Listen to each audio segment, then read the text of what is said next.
Welcome. I'm E.G. Marshall. Ready if you are to probe once again into the depths of imagination and the heights of illusion. Illusion.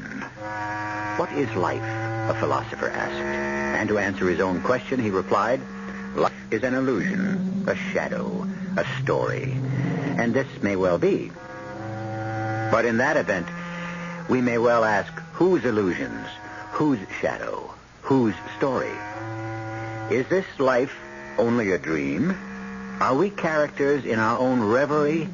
If that is true, and it may well be, who and what are we when we awake? Our mystery drama, Death is a Dream, was written especially for the Mystery Theater by Sam Dann and stars Mercedes McCambridge. It is sponsored in part by Buick Motor Division and Uncle Ben's Long Grain and Wild Rice. I'll be back shortly with Act One.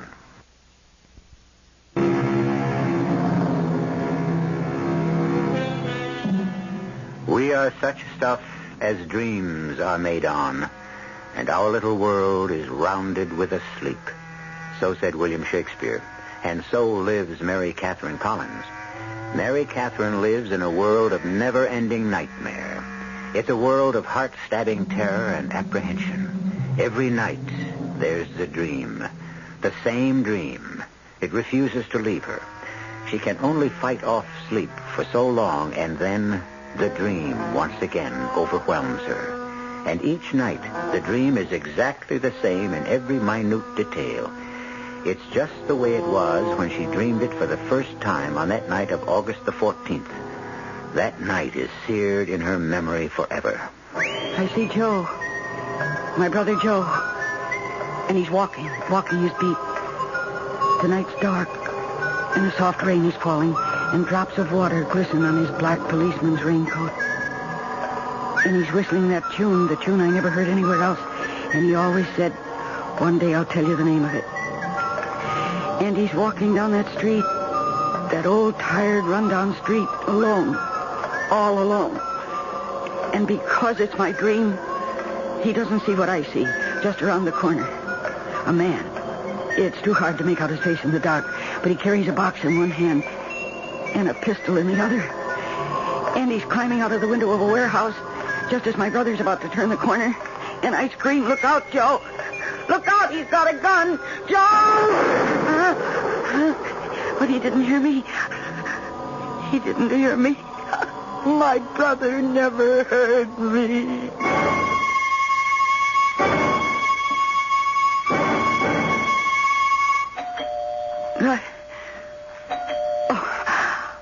Oh, it was a dream. Yes. Hold. Yes, just a minute. Who is it? Mary, it's Frank Miller. Oh. Guess what? What is it, Frank? Come on in. Mary, You're here because of Joe. Yes, Mary. Something has happened to Joe, and you've come to tell me yourself. Mary. Joe is dead. He's dead, isn't he? Why else would you be here at this time of the night? Joe's dead. Yes, Mary. He was killed by some hoodlum who was robbing a warehouse at the end of Water Street. Mary, who told you? I saw it happen. Now, Mary, you must get a hold of yourself. He was shot just as he turned the corner. His revolver was still in his holster. He never had a chance. Joe never had a chance. I know how hard it is, Mary. I saw it happen. Oh, why?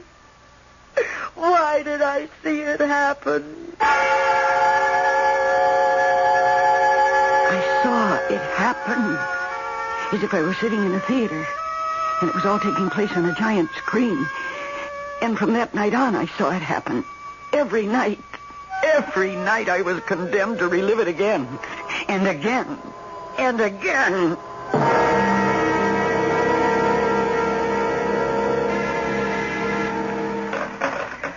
Lieutenant Miller. Who? Oh, look, tell her... No, tell her to come in. Mary, it's good to see you. Is it? Good to see me, Frank. Mary, how can you say that? I'm becoming a pest. Admit it, Frank. Oh, I'll admit no such thing. I haunt you day and night. I pester you with phone calls every hour on the hour. Well, it's understandable. I know how much your brother Joe meant to you. No, you don't. Nobody could ever hope to understand how much Joe meant to me. Mary, I'm sorry. We're all sorry. But sorrow gets us nowhere. It's been 6 weeks now since Joe was killed. Mary, we've had every available man out on this case. I know. It isn't your fault. But I know how the department works. And little by little, my brother is going to become a statistic. Just another police officer killed in the line of duty by an unknown assailant. Mary, we're doing our best. I didn't say you weren't. What I'm saying is that your best isn't good enough. That's not fair. Fair? Oh. What's fair? Was it fair for my brother to be gunned down without warning? His revolver still in his holster? Oh, why did he have to be killed? Joe was a good cop. He gave everybody a break, and he liked to help people. Why did he... Look, Mary, we'll get the killer. No, I don't think so. And so that's why... That's why what? That's why I'm going to get him myself. Well, just what exactly does that mean? It means I'll have to get him myself. Well, how can you... I plan to spend a great deal of time in that neighborhood. Doing what? Teaching school. Teaching school? Why not? I'm a school teacher. But you're teaching uptown. I've asked for a transfer. Do you know what those kids are like? What that area is like? It was where my brother worked and was murdered. What can you possibly hope to... I intend to become a part of that neighborhood. You mean you'll poke around and ask questions? So you can put it any way you like. You realize you can get yourself killed? I have a job to do. I'd taken step one. I'd made the decision to leave the soft and delightful job at North Crescent High School, known and with good reason as the country club. My principal was completely at a loss to understand why I'd want to leave his pleasant, well-ordered school for what he could only describe as the witch's cauldron at Southern District. Well, of course, there was no way I could... And now, step two. To be accepted, George's principal at Southern District. I realized it wasn't going to be automatic. You thought we were so desperate for teachers here we'd grab anybody who walks in? Well, truthfully, I didn't think there'd be... Well, the first part of your assumption is correct. We are desperate for teachers. Teachers. That's why we have to be very particular. But I... Yes, Miss Collins. I have a good record. Miss Collins, tell me, what are you doing here? Oh, isn't that obvious? I want to teach English at your school. Why? Because I'm an English teacher. You've done more fencing in the 5 minutes you've been in this office than all the 3 Musketeers put together. You have had the plum of the system. A job at North Crescent, mostly motivated kids from comfortably situated families. 90% of them go on to college. Do you know what we... Oh, I think so.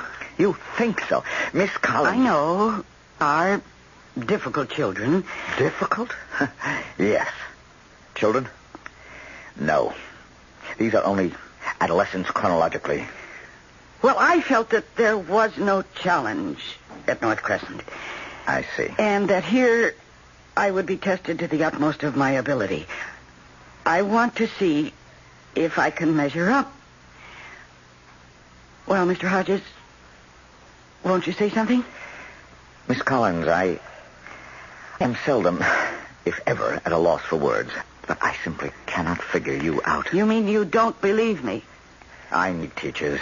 Cavalier as I may sound, I need teachers. I work with seniors. Do you? Yes, especially with the advanced lit courses. Do you think you can... Shakespeare? I've done it. Okay. Good luck. We'll set up a program for you. Thank you, Mr. Hodges. And I know that I'll be successful. I'm sure you will. Provided you survive. And so the time arrived for me to report for my first class. And I paused at the doorway and looked into the room. My heart did more than sink. It died within me. That classroom was a madhouse. They were tough kids. I almost regretted my transfer, but I remembered my brother Joe, and I knew I'd have to go through with this somehow. I needed a reason to be in that neighborhood, and I had to start with a nucleus of friends, acquaintances. Hey, look at this. Hey, Mr. Pig. Come on. Hey, Chief, what are you doing now? Huh? This class. Hey, Chief, what are you doing tonight? Hey, look at her. Please. This class will come to order. Oh, I'm going to order a couple of beers. Hey, what are you going to have, Chuck? Who's got the dice? Let's get the game going. Now you. You in the blue shirt. Yeah? You report to the principal's office. Oh, how about that? And you there with the red hair, will you please sit down? Oh, that's a wig. I'll take it off. The young lady near the window. Yeah, but she ain't no lady. Hey, there ain't no action around here. Let's dance, pal. Let's move it. All right, now. Turn off that radio. Yeah, hey, Teach, can I have the pleasure of this dance? I've seen her first. Will you please turn off that radio? Now, turn that off. I'm sorry, Mr. Hodges. It was a fiasco. I know. I was just across the hall. I saw it all. You saw it? And you permitted it? We have to find out if you can control these kids. You can empty the room by sending everyone to my office for discipline, but that's not teaching. I'm afraid you'd better go back to North. No, please give me another chance. Why? Because... I could understand it if you liked these kids, but you don't. Oh, I do, really. No. And they said the minute you walked in. They saw it. They felt it. They felt what? Your hostility. Your contempt. Oh, that's not true. It isn't? You are repelled by these youngsters, and it shows. Now, Collins, you'd better go back to the well-ordered world of North Crescent. Oh, please, Mr. Hodges, you must give me another chance. I'm sorry, Miss Collins. It won't work. No, you can't turn me down. Miss Collins, I will give you another chance on one condition. You must tell me the real reason you want to work here. But I told you. No, you'd... And now I insist. Very well, Mr. Hodges. I'll tell you.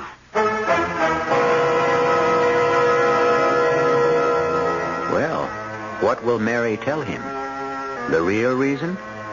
If she does, how will he take it? If not the real one, then she needs a reason that sounds convincing. And can shake one up on the spur of the moment? One thing we know, Mary must have the job if she's to have any chance of finding her brother Joe's killer. Well, fortunately, she has a few moments to think about before I return with Act 2.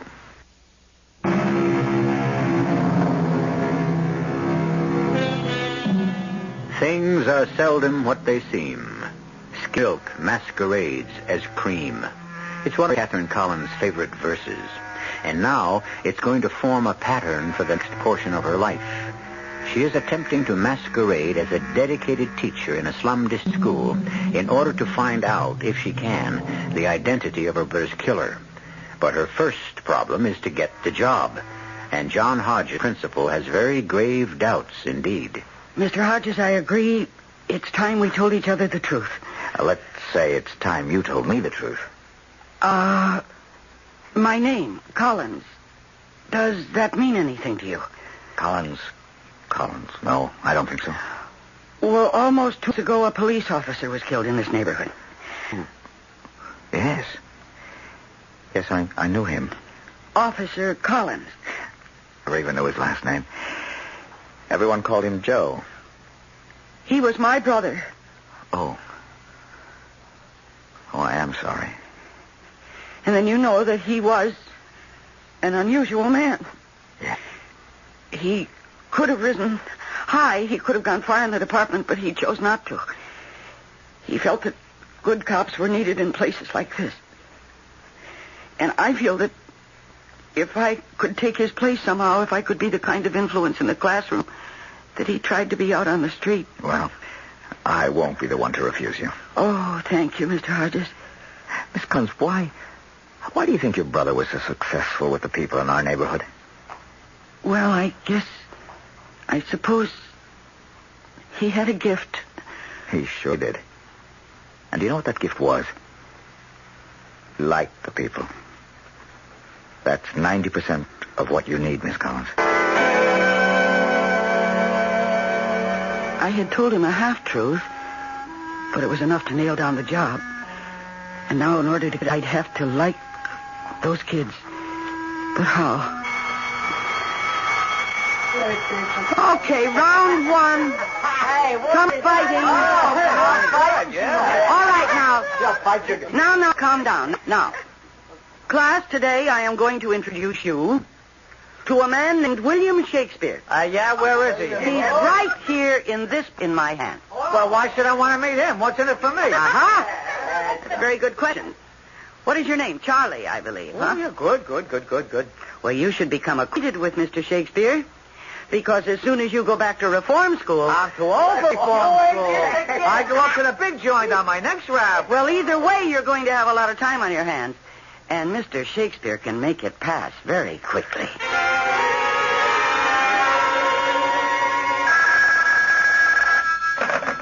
Hello? Mary, I finally tracked you down. Oh, hello, Frank. I didn't know you were going to live down there, too. Well, see, I found this little apartment. It's convenient to the school. Mary, the neighborhood. Oh, I know. Believe me, I know. But people do live here. Mary, what are you doing? You can't go around asking people, do you know who killed Police Officer Collins? Yes, I understand. Well, then what are you doing? I don't know. Frank, it's just being here. I mean, I could hear something or see something. The department is working on it. You can get hurt. Oh, Frank. What is it? What's the matter? Frank, Mary, is something wrong? I can have a cop over just a second. No, I'm all right. Are you sure?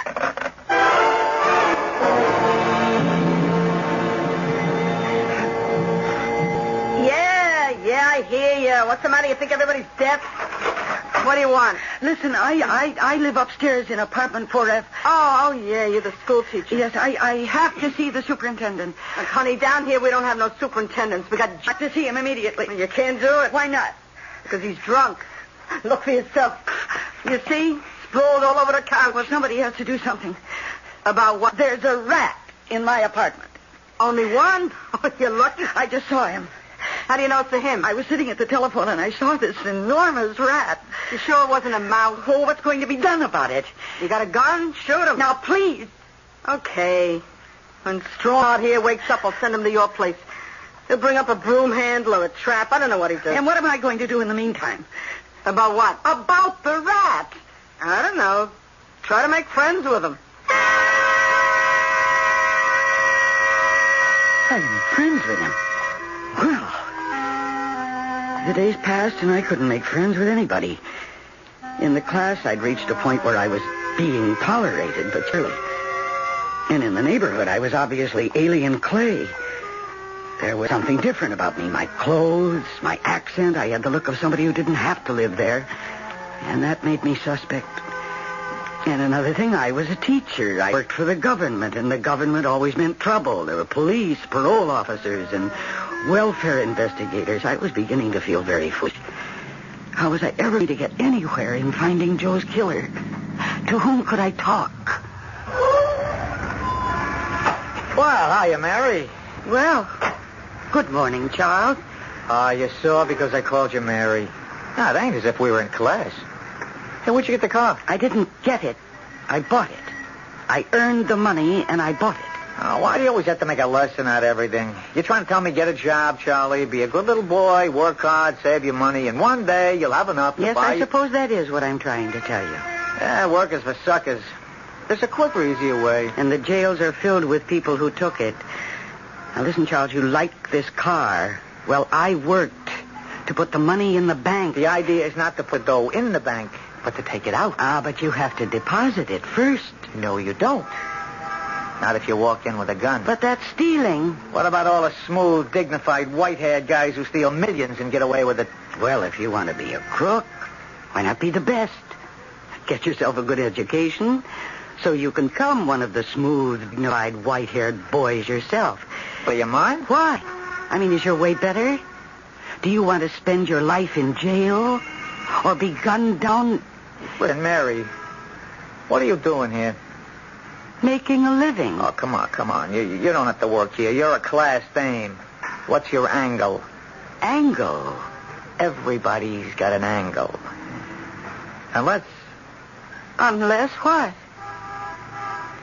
Unless you like it down here. But then you'd have to be nuts. All right, come on, you guys. All right, everybody, that's it. Now, for tomorrow, we have pages 30 through 45. What the heck is this? It's so much. Miss Collins? Yes, Tony, what is it? It ain't nothing. No, it isn't anything. Yeah, that's right. It isn't anything. Well, like I said, it isn't nothing. Anything. But, I want to tell you something. Yes? About Shakespeare. Oh? I used to think, Shakespeare, what gives was Shakespeare, but, all of a sudden, I seen it. I mean, I seen the guys for real. Is that so? Yeah, like you was reading, and you said, neither a borrower nor a lender be. Remember? That's Shakespeare, right? Yes, it's Hamlet. Yeah, this guy, Polonius says that, but that's what my old man, he should rest in peace. Yeah, that's what my old man always used to say to me. He'd say, Tony, don't borrow money off a guy. Don't lend money off a guy. And you'll be friends with everybody, you see? Yes, I see. This, Polonius, I hear what he says. Okay, he knows some fancy words my old man never heard of, but, this Polonius, he's my old man. Well, I'm happy to hear that. Yeah, I kind of miss the old man, and now I come across this guy, and, what I want to say is, thanks. Well, I'm sure you're welcome, Tony. Look, if there's something I can do for you, I mean, you name it. Is there something I can do for you? How could I ask him? How could I say, do you know who killed Officer Joe Collins? What kind of a question would that be? And where would it lead? And why would he know? But I finally promised that I would call on him if ever I needed help. I don't know how long I'd been sitting there when... Mary. What? Oh, I was walking down the hall. Your classroom door was open. I saw you sitting there. There was something very strange about you. Oh, really? Yes. For the first time since you've come here, I saw you smiling. Oh, I always smile. No. This was truly a smile. As if it came from the basic meaning of the word itself, which means to be astonished. What happened? Well, I think I just taught somebody something. And you're starting to get an inkling of the reason why your brother Joe worked down here. I think so.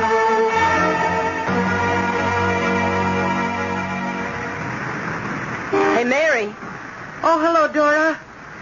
Did you tell your husband about the leaky faucet? Oh, yeah. He'll get around to it one of these weeks. Listen. Now, tell me if I'm talking out of turn. Are you on the lam? What do you mean? Oh, you know what I mean, kid. Do the cops want you? Well, what makes you think the cops want me? Because a cop has been around asking for you, a plainclothes guy. Well, then how did you know he was a cop? Oh, kid, I can smell him. He's in the hallway now. He is? Well, thanks.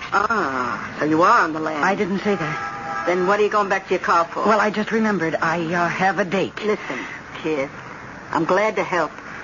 Now, before you come back, give me a ring, huh? I'll tell you if the coast is clear.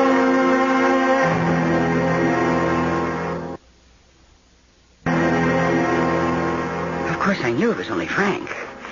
But I acted on the spur of the moment, and acted is exactly the right word for it. And Dora spread the word. The implication was that I was sort of hiding out down here. And instantly, my status changed. People no longer stopped talking when I passed by. I was no longer given guarded attention when I walked into a shop. Evidently, now I belonged. But I was getting no closer to my objective.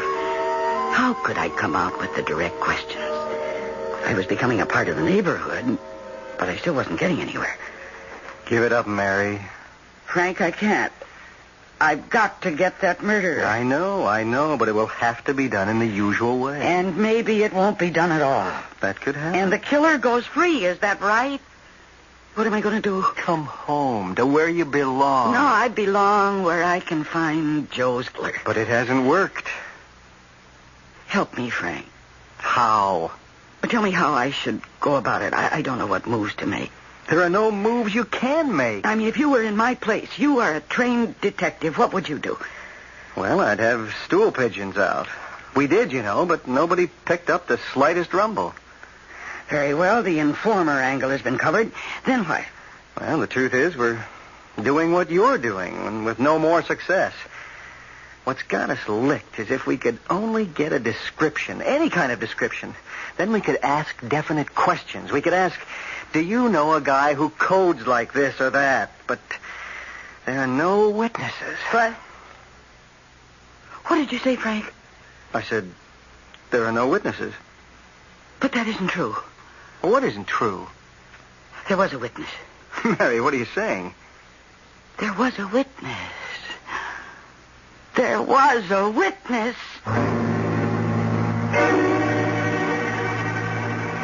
Was there? I've been following the story very carefully and closely, and I'm not aware of any witness. After all, Joe was killed on a lonely street.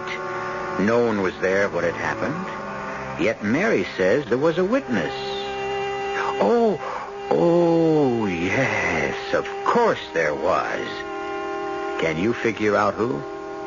It should take you more than a few moments, and by that time, I shall return with Act 3. Joe Collins was killed in the line of duty.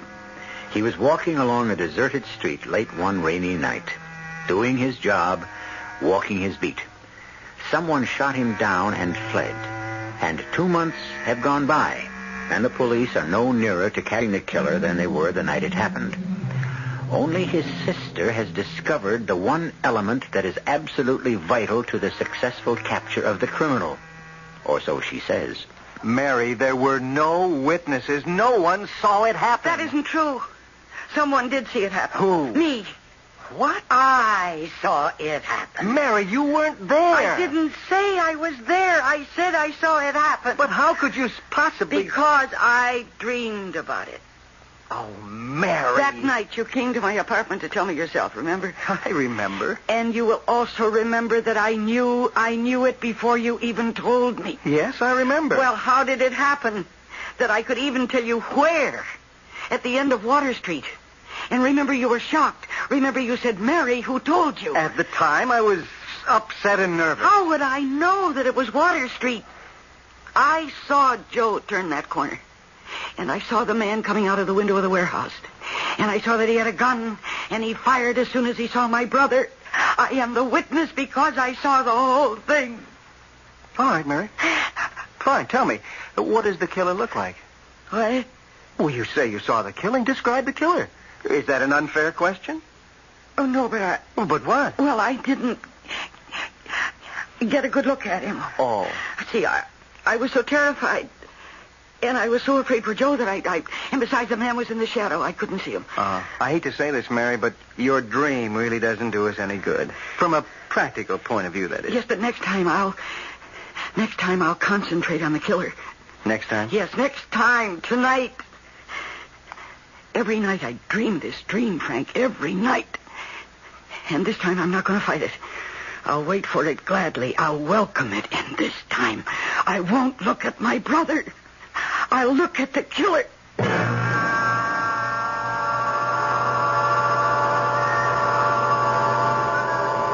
Joe! Joe, look out. He's got a gun. Joe! Joe!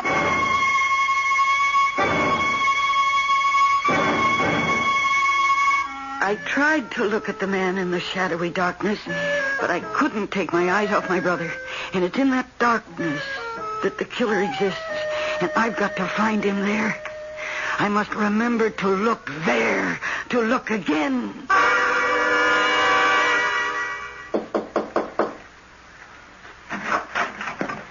You sent for me, John? Oh, I'm sorry. I didn't know there was anyone here with you. Hi, Tooch. Well, what's the trouble? You'll have to go to the police station and identify your car. Why? Well, it seems Charles here and a few of his buddies took your car and went joyriding and then piled it up against a telephone pole. They would have abandoned it except for the fact that a police cruiser happened along. The rest got away. Charles was caught. Oh? Preliminary estimates on the damage run about $900. What's everybody running a fee, but the insurance pays, don't it? That's a great attitude. I'm glad you like it. This time I'm afraid it's jail. I've given up on you, Charles. Oh, you're breaking my heart. Oh, why does Charles have to go to jail? Stealing a car is against the law. Who says he stole the car? What? Who says he stole the car? The truth is, I gave him permission to use the car. Mary, it's wrong for you. No, you see, I don't use it very much, and I understand if you don't run a car regularly, you get carbon deposits, isn't that so? This is not the way to do things. Well, that's the truth. I won't permit it. John, it's the way it happened. Okay, I'll hold still. But on one condition. This one and his pals. They've got to get jobs and cover the insurance bill. That sounds reasonable. I'm foreman at Jackson's warehouse. You fellas can all work there after school. And now, if you'll excuse me. Thanks. I said you were a class dame. What's been done is done, Charles. And you will have to pay to have it fixed. Oh, listen, me and the guys can steer you a better one. Oh, no. I don't think so. Now, listen, you're smart, Charles. Why be a cheap crook? How about becoming one of those smooth, dignified guys? For that, you got to go to college. So? Me? Yes, you. Oh, you got to have rocks in your skull. Me go to college? Why not? Yeah, why not? That's it. Say why not. Say it and keep saying it and say it all the time. And after a while, you won't find a single reason against it. Why are you doing this? Because as a teacher, it's my job to inspire you to get all the education you can handle. And you are bright enough to handle a great deal. Yeah, but... Why'd you get me off that stolen car rap? Oh, that? Yeah, I can't figure it. Nobody ever done nothing to me before. I mean, zilch, zero, nada. Well, isn't it a better world when people try to help each other? Yeah, sure. All right, what can I do to help you? Oh, someday I might ask you some questions. Questions? Like what? Well, like, would you know a certain person? So ask. What do you want to know? Oh, I don't know yet. But when you find out, you'll ask, won't you? Oh, yes. I'll ask.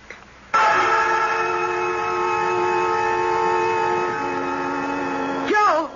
Joe, look out! Look out, he's got a gun! Joe!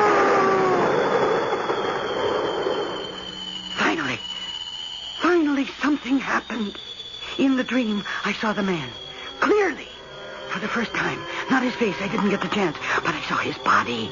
I saw his body clearly defined in the shadow. He was young. Young even as some of the kids in my own classes. And he was slim, almost thin. And he was tall. And tomorrow night I'll concentrate on his face.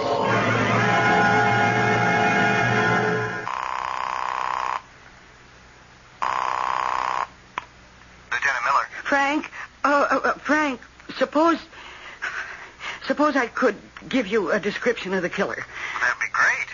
But where would you get it? Well, every night in my nightmare, I see him more and more clearly. You mean you want a jury to believe that a man you see in a dream is Well, the why killer? not? I've seen all the rest of the crime. Can you imagine what a defense attorney would do with you on the stand? Frank, the man I see in the dream is the killer. We'll need more than a dream to convict. Well, maybe you do, but I don't. And what does that mean? Well, that means that I can handle all of it myself. Mary, you're not saying what I think you're saying. The murderer who killed my brother will be dealt with, if not by the law, then by me. Mary! I'm asleep. I must fall asleep. Right now. Now, while I'm still calm and relaxed. I need all my energy to look into that shadow along the wall of the warehouse. I've got to see his face tonight. I must see his face. the face of the killer. And then I shall hunt him down. Tonight. Tonight I will see. Joe! Look out, he's got a gun. Look out, Joe. That tall kid with the blonde hair and the scar across his... Oh, my God! It's Joe!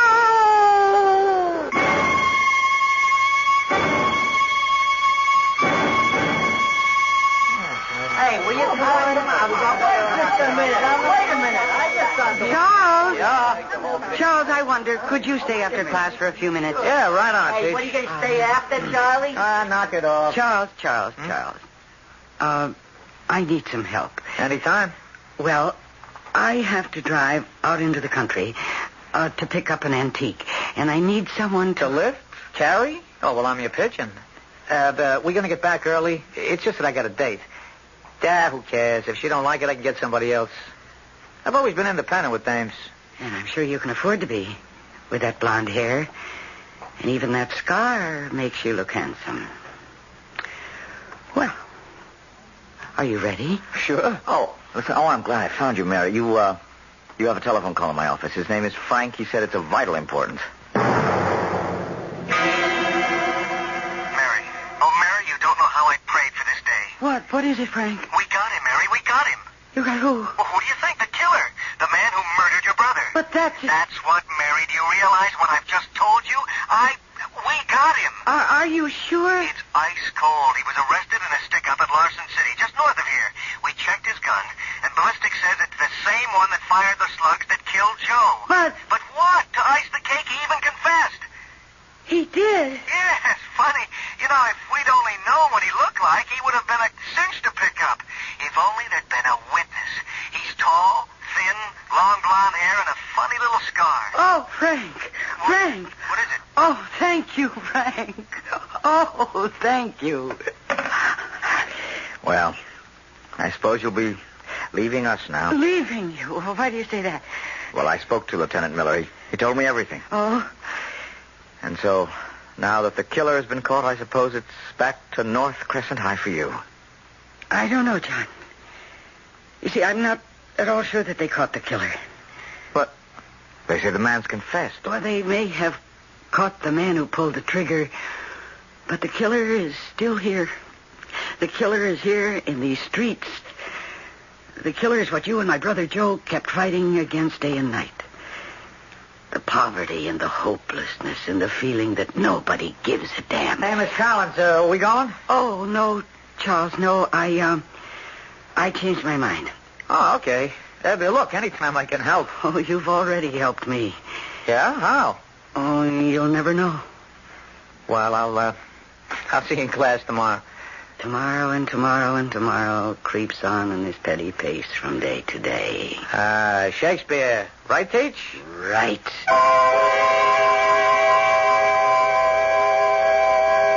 Tomorrow. That's the greatest gift of all gifts. A tomorrow. And Mary Catherine Collins will make sure of that by working today and every day with the kids that Joe loved so much. How fortunate a man Joe was. All the love and care that he had lavished on his sister returned to all the children. And I shall return with some love and a warning in just a few moments. If you're a bargain hunter, art buff, gold lover, gambler, archaeologist, girl watcher, or just plain sun worshiper, you should be in South America right now. Bryna International will fly you to the land where the American dollar is still worth $1, and where, like the opposite of a King Midas, everything you touch seems to be half the price you'd expect to pay. Bryna to South America on an intercontinental DC-8 62 jet. From there, it's up to you. The thick green jungles of the Amazon, the thin blue mountain air of the Andes, noisy Indian markets, or the noisy Rio Festival, tranquil monasteries, or even more tranquil stretches of palm-fringed beach. Ask your travel agent about Braniff's South America, an adventure and a bargain in flying colors.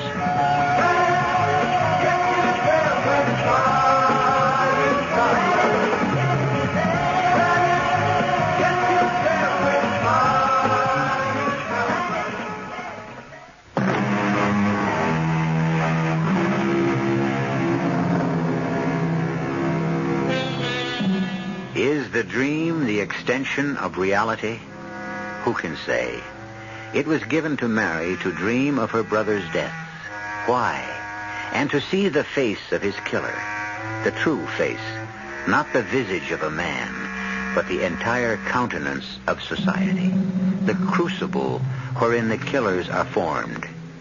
Here is also a crucible, and we form one of these stories for you 7 times a week. Our cast included Mercedes McCambridge, Michael Wager, Bob Kaliban, Jack Grimes, and Bryna Raeburn. The entire production was under the direction of Hyman Brown. Radio Mystery Theater was sponsored in part by Anheuser-Busch Incorporated, brewers of Budweiser.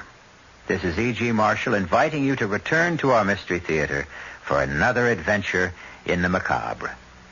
Until next time, pleasant dreams.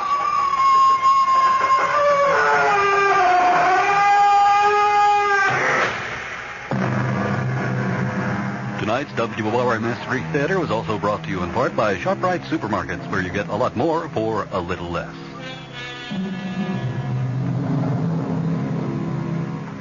The preceding program was furnished by the Columbia Broadcasting System. Your dial is set for news with John Scott reporting. This is WOR New York, an RKO General Station.